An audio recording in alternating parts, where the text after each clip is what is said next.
Imagine walking into a dusty general-purpose tent in the middle of a war zone, the air thick with diesel and sweat, when a cocky young Marine spots a quiet woman in coveralls pushing a mop. He smirks, thinking he'll get a quick laugh from the boys, and calls out loud enough for the whole tent to hear, "Hey ma'am, what's your rank?" The tent erupts in chuckles. Everyone's waiting for the punchline. Then something happens that silences every single soul in the room. If that doesn't make the hair on your arms stand up, stick with me, because what happened next still gives hardened Marines goosebumps years later.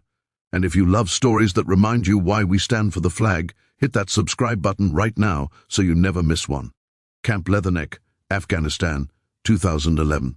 The sun is a blowtorch, the kind that turns the inside of a GP tent into an oven by 0900. Inside, 24 Marines from 3rd Battalion, 5th Marines are killing time before the next mission brief.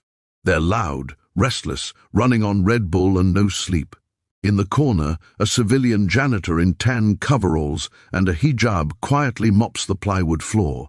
Nobody's really looked at her twice. She's just part of the scenery, contracted local help.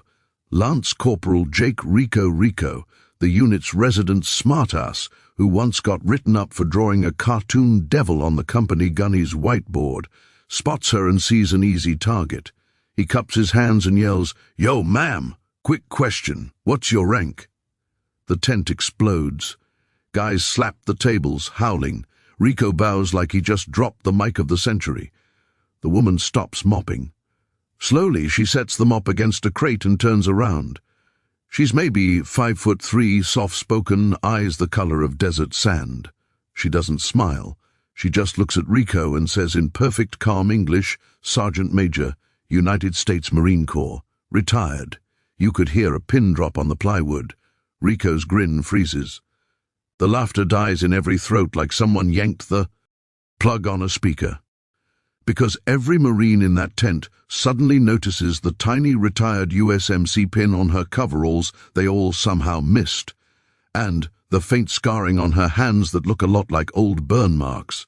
Before anyone can process it, the tent flap rips open and in strides Colonel Marcus Iron McAllister, the regimental commander himself, 6'4", face carved from granite. Everyone snaps to attention so fast a chair tips over. The colonel doesn't even glance at the Marines. He walks straight to the woman, stops 2 paces away, and throws her a razor-sharp salute that would make Paris Island instructors weep with pride. "Sergeant Major Hassan," he says, voice thick. "It is an honor." Then, without hesitation, every officer and enlisted Marine in that tent, 24 battle-hardened men who've seen things that would break most people, snap their heels and salute the janitor. Rico's arm is shaking so hard he almost drops his salute.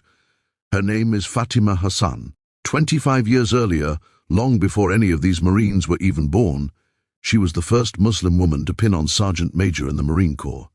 She deployed everywhere the Corps went: Beirut, Desert Storm, Somalia, Fallujah. She earned a Bronze Star with 5 pulling 2 wounded Marines out of a burning Amtrak while taking shrapnel in both legs.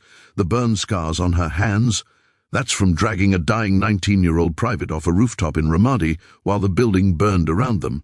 She retired in 2008 after her son, a Marine himself, was killed by an IED outside Marja. Instead of going home to California, she signed a civilian contract and came right back to Afghanistan. She told friends she couldn't leave her Marines behind, even if the only way she could serve now was keeping their tents clean and their coffee pots full. Colonel McAllister lowers his salute first and says loud enough for the whole tent, "For those of you who don't know the legend standing in front of you, this is the woman who taught half the current sergeant majors in the Corps how to be leaders. She forgot more about combat than most of us will ever learn. Rico is pale as printer paper." The colonel turns to him and says, "Lance Corporal, you asked her rank. Her rank is every Marine in this tent's big sister, and you'll address her that way from now on." The colonel then does something nobody expected. He steps aside, faces Sergeant Major Hassan again, and in front of God and everybody he asks, "Ma'am, the regiment would be honored if you'd say a few words before we step off on this next op." Dead silence. You can hear rotors thumping in the distance. She looks at the floor for a long second, then at the young faces staring at her, some of them barely old enough to shave. When she speaks, her voice is soft but carries like incoming artillery. "I'm just here to mop floors now," she says. "But if I could give you one thing before you go outside the wire, it's this. Take care of each other. The enemy can't beat us if we don't let him. You come home to your families. That's an order." Then she picks up her mop, nods once at the colonel, and goes right back to work like nothing happened. The tent stays quiet for a long time after she leaves. Rico doesn't make another joke for the rest of the deployment. 3 weeks later, when an IED flipped their lead vehicle outside Sangin, the first thing the Marines did under fire was exactly what she told them. They took care of each other. Every one of them walked away. They wrote Sergeant Major Hassan on the side of that battered MRAP with a Sharpie and took a photo in front of it. That picture still hangs in the 3/5 Dark Horse Barracks to this day. Years later, at a Marine Corps birthday ball in California, and now Sergeant Rico, chest full of ribbons, saw her again. She was serving coffee behind the bar, still wearing that same tiny retired pin. He walked up, came to attention and said, "Sergeant Major, thank you for the order. We all came." She looked at him, smiled for the first time anyone had ever seen, and said, "Then I guess this retired old janitor still knows how to lead Marines." Rico cried in the parking lot afterward. Grown men hugged him and didn't say a word, because every one of them knew exactly why. That's the kind of Marine she was. That's the kind of Marine they all still strive to be. Because some heroes don't need a rifle to save lives. Sometimes they just need a mop, a quiet heart, and 25 years of pure devotion to the Corps and the people in it.